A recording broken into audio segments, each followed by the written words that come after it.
Welcome sir, మీకోసం waiting. ట్రైలు వీడేంటి ఇక్కడ ఉన్నాడు? సార్ ఈవిడ మా అమ్మాయి సంధ్య. నమస్తే మేడం. లాస్ట్ మంత్ యుఎస్ నుంచి వచ్చింది, ఎంబీఏ చేసింది. మీ నెక్స్ట్ బాస్ తినే. క్యాచ్. ఇతను మన ఎంప్లాయ్ తేజ, మంచి కుర్రోడు. చూడ్డానికి కొంతమంది మంచిగానే ఉంటారు, క్యారెక్టర్ ఎలాంటిదో చూడాలి. మీరు పదండి, నేను మాట్లాడేస్తా. ఓకే పద. మేడం, మీ డైలాగ్ కి మీనింగ్ నాకు అర్థమైంది. ప్లీజ్ ట్రయల్ విషయాలని మర్చిపోండి. రియల్ గా మీరు ఇప్పుడు మా ఫ్యూచర్ బాస్, నేను మీ ఎంప్లాయీని. బాస్ అన్నాక ఎంప్లాయీస్ ని ఎక్స్క్యూజ్ చేయాలి, అప్పుడే మీకు రాయల్ గా ఉంటుంది. అలాగా? నేను క్షమించాలి అంటే వాడెవడో ఫోన్ లో ఎక్స్ట్రాగా మాట్లాడాడు. గిరి మేడం, వాడి పేరు నాకు అక్కర్లేదు, వాడు కావాలి. ఫంక్షన్ అయ్యే లోపు మీ ముందుంటాడు మేడం. ఎదవా, మీరు వెళ్ళి ముందు వరుసలో కూర్చోండి. టీవీ9 నిర్వహించిన ఈ కాంపిటీషన్ లో అందరికన్నా బాగా పాడి ప్రథమ స్థానంలో నిలిచిన విజేత శ్రీమతి మహాలక్ష్మి గారు. మొత్తానికి సాధించేవే. తేజ వాళ్ళ అమ్మగారు. మహాలక్ష్మి గారు, please come on to the dais.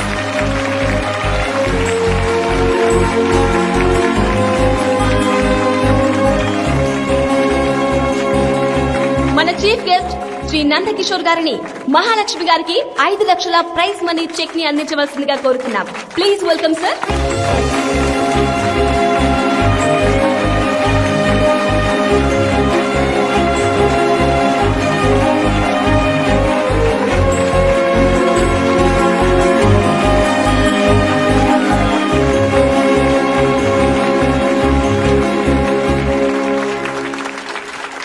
అందరికీ నమస్కారం. ఈ ఈవెంట్లో నాకు అవార్డు రావడం చాలా ఆనందంగా ఉంది. చిన్నప్పటి నుంచి నాకు పాటలంటే చాలా ఇష్టం. చిన్నప్పుడు పాడదాం అనుకుంటే ఆడపిల్లవి నీకెందుకు అన్నారు మా నాన్న. పెళ్ళైన తర్వాత పాడదాం అనుకుంటే ఆడదానివి ఇవన్నీ నీకెందుకు అన్నారు మా ఆయన. వాళ్ళిద్దరూ నాలో ఓ ఆడదాన్ని చూశారు, కానీ నా కొడుకు నాలో అమ్మని చూశాడు, నాలోని హాస్యాన్ని చూశాడు. వీడే ఆ రోజు నాకు ధైర్యం చెప్పి పాడించాడు, ఈ అవార్డు గెలవడానికి కారణమయ్యాడు. నా కొడుకే కాదు, నా తండ్రి.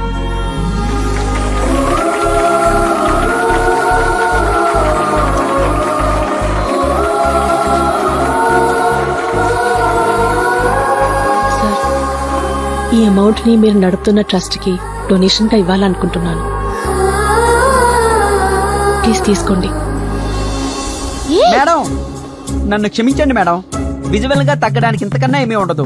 నా లవర్ కోసం ట్రైల్ వేశాడు, అది వర్కౌట్ అయింది, కానీ ఇప్పుడు మా వర్క్ పోయేలా ఉంది madam. Please madam, please madam. Madam US లో చదువుకొని వచ్చారు, అర్థం చేసుకుంటారు లే. మేడం, బుద్ధున్నోడు ఎవడైనా అంబానీ కూతురు ఆటో రిక్షాలో వస్తుంది అనుకుంటాడా?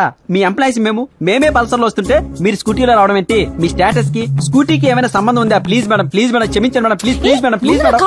అర్రే, మీ లెక్చర్ సో బ్యూటిఫుల్ మేడం. అట్లా అనకూడదురా. అరే, నా బుర్ర పాడైపోయింది. అరే సారీ మేడం. అమ్మని అంతలా చూసుకున్నావంటే ఖచ్చితంగా నీకు అమ్మాయిలంటే గౌరవం ఉండే ఉంటుంది. కానీ మీరు మళ్ళీ అమ్మాయిలు అది ఇది ట్రయల్ వేస్తే మిమ్మల్ని ఆఫీసులో ఉంచాలా వద్దా అని నేను ట్రయల్ వేయాల్సి వస్తుంది. మీరు అలాంటి ట్రయల్స్ వేయకూడదు మేడం, ప్లీజ్. Be careful. అలాగే మేడం.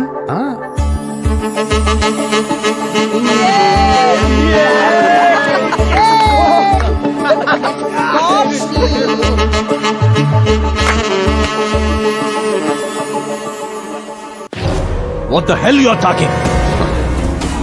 మాకు కావాలంటే చేయాలి, అది ఆస్తైనా ప్రాణమైనా. 10 days టైం తీసుకో. మీ ప్లేస్ లో మేముండాలి. మీ కంపెనీ లోగో విక్కీ భాయ్ దవ్వాలి, విక్కీ భాయ్ దవ్వాలి. మీరొచ్చి మీ ఎదవ బ్యాక్గ్రౌండ్ చెప్పి మమ్మల్ని భయపెట్టాలని చూస్తున్నారా? Get out from. జనాలు మా గురించి బ్యాడ్ గా అనుకుంటారు, కానీ న్యాయం అనే పుస్తకం రాస్తే ముందు మాట దగ్గర నుంచి చివరి పేజీ వరకు విక్కీ బాయ్ గురించి మా గురించి రాయాల్సి వస్తుంది. ఊరికేనా అడిగాం? 50 కోట్లు ఇస్తామంటున్నాగా, కావాలంటే కూడా మేమే కడతాం. ఈ కంపెనీ వాల్యూ తెలుసా నీకో? దీని మోరల్స్ తెలుసా నీకో? నీకో కూతురుందని తెలుసు, భార్య కూడా ఉందని తెలుసు. వాళ్ళు బాగుండాలంటే భాయ్ చెప్పినట్టు విను. 10 days నీకిచ్చే టైం.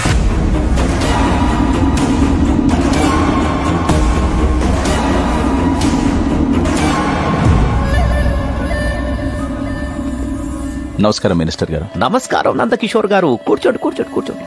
ఏంటో ఈ మధ్య ఈ విధవలకంతా ఫ్యాషన్ అయిపోయింది. సినిమా పక్కిలో వచ్చి హోటల్స్ ని సాఫ్ట్వేర్ కంపెనీలని అడుగుతున్నారు. 10 days లో హ్యాండ్ ఓవర్ చేసుకుంటామంటున్నారు. ఇలాంటి క్రిమినల్స్ పైన మీరు యాక్షన్ తీసుకోవాలి సార్. అరే ఎలా తీసుకోవాలి? విక్కీ భాయ్ ఎక్కడున్నాడని అతన్ని అరెస్ట్ చేయమంటారు. ఎలా ఉంటాడో ఎలా వస్తాడో ఎవరికీ తెలియదు. వాడి మాట కాదంటే చంపేస్తాడు. ప్రాణం కన్నా ప్రాపర్టీ గొప్పది కాదు. నా మాట విని వాళ్ల మనుషులతో కూర్చొని మాట్లాడుకోండి. అంతేకాని ఇలాంటి విషయాల్లోకి నేను ఇన్వాల్వ్ అయితే బాగోదు. నాకు కొడుకున్నాడు, వాడు సీఎం కావాలి. అర్థం చేసుకోండి. నేను ఒక మినిస్టర్ దగ్గరికి వచ్చాననుకున్నా, మీడియేటర్ దగ్గరికి వచ్చారనుకోలేదు. ఏం మాట్లాడుతున్నావు? కాల్చి పారేస్తా. వెంకటేశ్వరరావు, ఎందుకు ఆవేశపడతావు? ఓటేసిన ప్రతి ఒక్కడికి తిట్టే హక్కుంది. అధికారంలో ఉన్న మనకు ఓపికండాలి. మీరు బయలుదేరండి.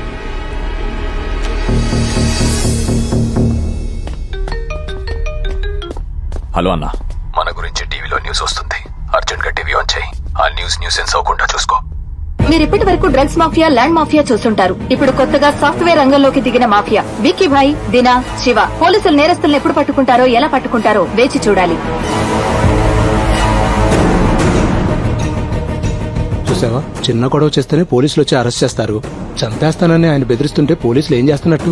500 లంచం తీసుకుంటేనే ఛానల్ వాళ్ళు 600 సార్లు వేస్తారు. మరి వీళ్ళని ఏం చేస్తారు? ఇంకో 2 రోజులు వేస్తారు. 3వ రోజు నుంచి మామూలేగా. ఆ నందకిషోర్ గారు ఎంత సేవ చేస్తున్నారు. ఆయనకే ఈ పరిస్థితి. నా కూతురు ప్రసవానికి వస్తే 10 మంది నడిచే దారిలో పెట్టారయ్యా. ఆ విక్కీ భాయ్ మనుషులు అమ్మాయిని తీసుకొచ్చి హోటల్ కి బదులు హాస్పిటల్ వాడుకుంటున్నారయ్యా. ఎధర్మాలు పోవాలంటే ఎవరో ఒక ధర్మాత్ముడు రావాలి. మామా, నన్ను కొట్టారని నువ్వు ఆ వీధి రౌడీలని ముసుగేసి కొట్టావు. మాఫియాని మీడియాతో కొట్టావు. నువ్వు సూపర్ రా. రే, వీళ్ళని ఎలా కాదురా, చార్మినార్కి వెళ్ళి 2 గంటలు కొనుక్కొచ్చి మొత్తం అందరూ కలిసిపారే. రే, అప్పుడు వాళ్ళకి మనకి తేడా ఏముంటుంది? వాళ్ళు చేస్తారు, మనం బతుకుతాం. చా నోర్ము బే, ఏంటో ఎటకరాలు.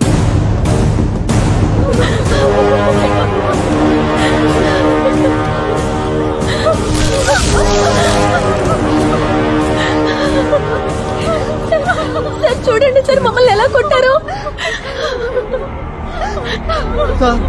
ఏంటిదంతా? పగిలిపోయిన నీ ఛానల్ని, చితికిపోయిన నీ వాళ్ళ మొహాల్ని టెలికాస్ట్ చేసుకోరా నీ అప్ప. సారీ సార్, నిజంగా మాకేమీ తెలియదు సార్. ఈ న్యూస్ మా స్టాఫ్ షూట్ చేసింది కాదు. ఎవరో ఫేస్బుక్ లో పెడితే మేము టెలికాస్ట్ చేసాం సార్. అంతే సార్. ప్లీజ్ సార్, మమ్మల్ని వదిలేయండి సార్. ఎవడ్రా ఫేస్బుక్ లో పోస్ట్ చేసింది?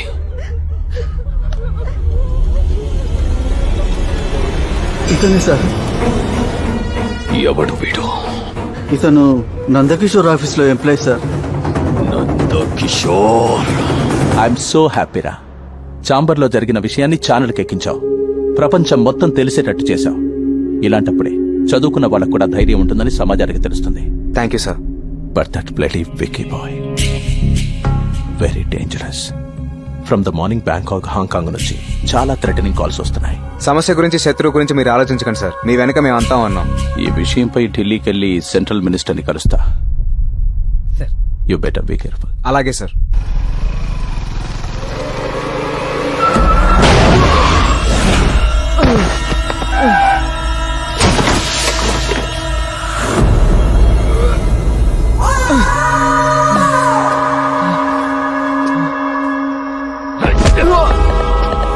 మమ్మల్ని మీడియాకి లాగుతావురా?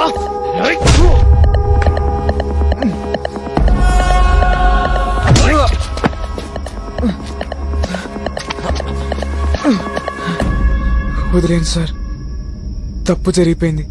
ప్లీజ్. సాఫ్ట్వేర్ అంటే సాధు జంతువులా నెలంతా పనిచేస్తూ హౌస్ లోన్లకు ఈఎంఐలు కట్టుకుంటూ వీకెండ్స్ లో ఫ్యామిలీతో ఎంజాయ్ చేయకుండా ఎందుకురా మాలాంటి మాఫియా వాళ్ళతో పెట్టుకున్నాం? క్షమించండి సార్, ప్లీజ్. కళ్ళల్లో భయం కనపడింది కాబట్టి వదిలేస్తున్నా. కాదని కాలర్ ఎగరేసావో చంపేస్తాం అన్న.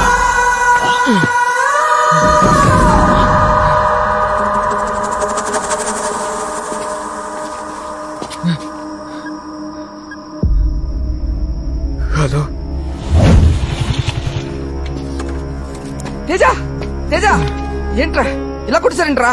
ఆ కొడుకు లేచేలేకపోయావా? ఓ పని అయిపోయేది. ఒకసారి ఫేస్బుక్ లో పెడితేనే సమస్య నా దాకొచ్చింది. నేను కొడితే సమస్య ఎండి గారి దాకా వెళ్తుంది. ఆయనకి నా వల్ల ఏ ప్రాబ్లం రాకూడదురా. నన్ను హాస్పిటల్కి తీసుకెళ్ళరా.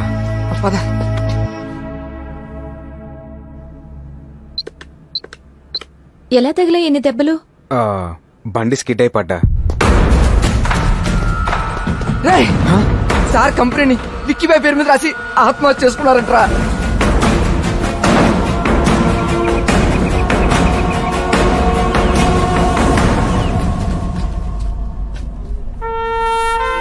చూడరా, నువ్వు ఫేస్బుక్ లో పెట్టడం వల్ల ఏం జరిగిందో. సాయం చేసి నిన్నెంతటోని చేసిన ఆయన్ని నీ తెలివితేటలతో అన్యాయంగా చంపేశావు కదరా. మనిషికి మనిషే తోడని అనాథలను కూడా అయిన వాళ్ళనుకుని చేరదీసిన ఆ మానవత్వాన్ని చూడరా. ఆఖరిసారిగా మట్టిలో కలిసిపోతున్న మంచిని చూడరా.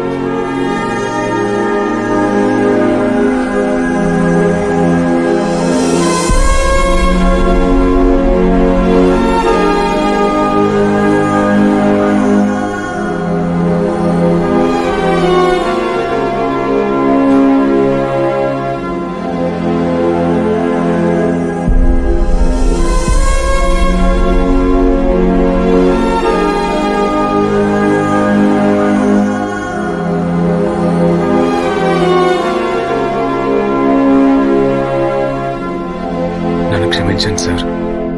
మీరు పోయినా మీ ఆశయాన్ని మాత్రం పోనివ్వను. ఈ కంపెనీ నిలబెడతాను. వీళ్ళందరికీ అండగా ఉంటాను సార్. మీ సీట్లో మీ అమ్మాయిని కూర్చోబెడతాను సార్.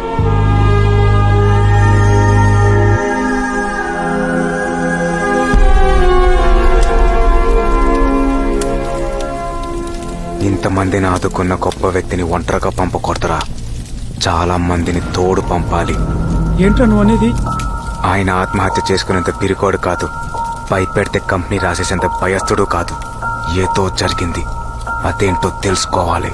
అంటే నువ్వు విక్కీబాయ్ తమ్ముణ్ణి?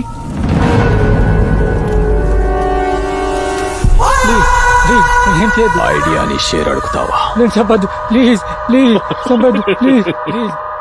ఈ బుల్లెట్ అనే షేర్ తీసుకో.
అసలేం జరిగింది, ఆయన ఎలా చనిపోయారో చెప్పు.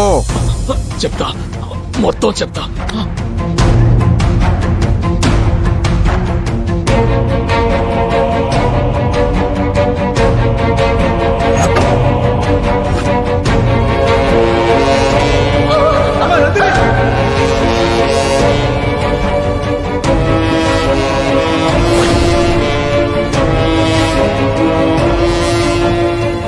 మొత్తం చెప్పానుగా, నన్ను వదిలేయ్. నాకు సాయం చేసిన ఆయన్ని చంపేస్తే వదిలేసే అంత మంచోణ్ణి కాదురా నేను.